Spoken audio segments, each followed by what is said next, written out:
Ele dizia que iria conquistar o mundo, que se tornaria milionário, que provaria para todos, inclusive para si mesmo, que havia nascido para algo maior. Mas hoje é apenas mais um rosto cansado, preso em uma rotina que ele jurou que nunca viveria. A verdade, não lhe faltou ambição.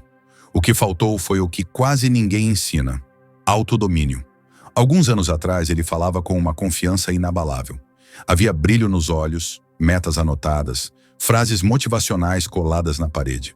Jurava que estava construindo algo grandioso, que o mundo ainda ouviria seu nome, e por um instante todos ao redor acreditaram.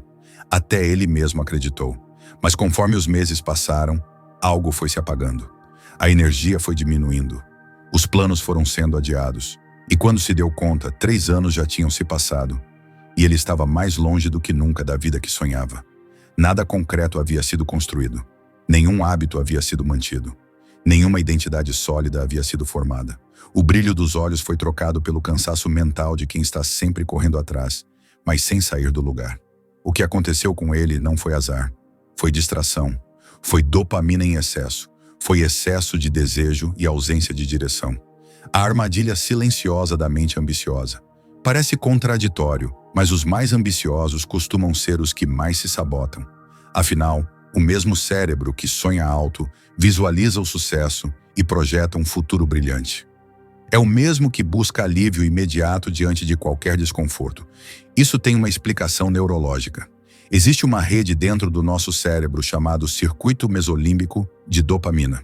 Ela é responsável por nos impulsionar em busca de recompensas, sejam elas construtivas ou destrutivas. É essa estrutura que faz alguém estudar por horas para passar num concurso, ou gastar esse mesmo tempo assistindo vídeos curtos por pura fuga emocional. A mente que tem a capacidade de imaginar grandes conquistas, muitas vezes, é a que mais sofre com impulsos imediatos. E essa contradição pode destruir vidas inteiras antes mesmo que elas comecem a florescer. A ilusão de contar seus sonhos. Vivemos em uma era onde compartilhar virou sinônimo de existência. Todo mundo sente a necessidade de mostrar o que está fazendo ou o que pretende fazer. Mas poucos percebem o efeito colateral disso. Quando alguém expõe seus objetivos antes mesmo de realizá-los, o cérebro entende aquilo como uma forma de vitória simbólica. Você ainda não conquistou nada, mas já recebeu elogios, curtidas, validação social. Esse falso senso de progresso gera uma descarga de dopamina, que enfraquece a urgência da ação real. Ou seja, quanto mais você fala do que vai fazer, menos energia terá para de fato fazer. O verdadeiro construtor trabalha em silêncio. Ele sabe que a motivação gritada perde força e que a obsessão verdadeira não quer plateia, quer resultado. O antídoto: controle da dopamina e serotonina. A boa notícia?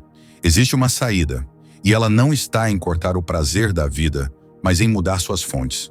Você não precisa ser um monge para ter foco, mas precisa entender como funciona a sua bioquímica.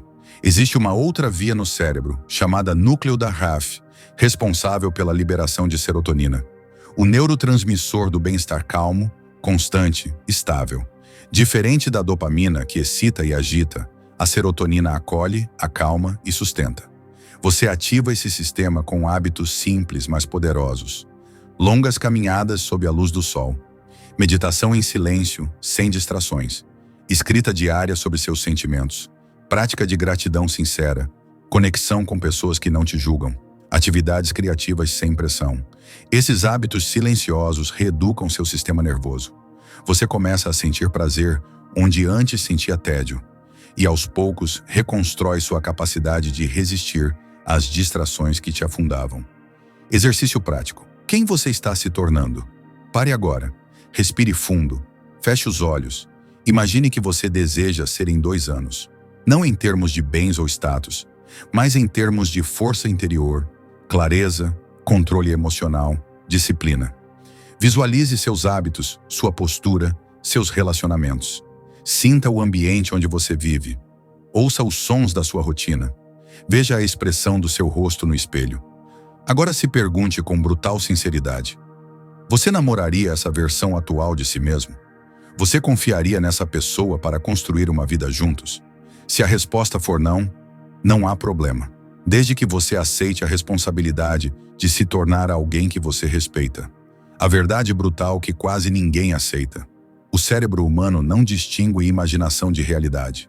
Quando você age como se já fosse disciplinado, seu cérebro começa a reforçar essa identidade, mesmo que ainda não seja totalmente real. É o princípio da engenharia reversa comportamental. Você não precisa lutar contra a procrastinação todos os dias.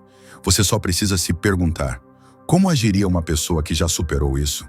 E em seguida, agir mesmo sem vontade, porque é a ação que cria a identidade, e não o contrário. A mudança não começa quando você sente que está pronto. Ela começa quando você decide agir como alguém que já está. A maioria vai ouvir isso e esquecer em poucas horas. Outros vão sentir um leve incômodo e continuar agindo da mesma forma. Mas alguns, poucos, vão entender que esse vídeo não é apenas sobre ambição. É sobre libertação. É sobre tomar de volta o controle da própria narrativa. Se esse vídeo fez sentido para você, se inscreva agora no canal. Aqui você vai aprender a dominar sua mente, construir sua nova identidade e finalmente sair do ciclo que te impede de viver a vida que vocês merecem. A decisão está nas suas mãos.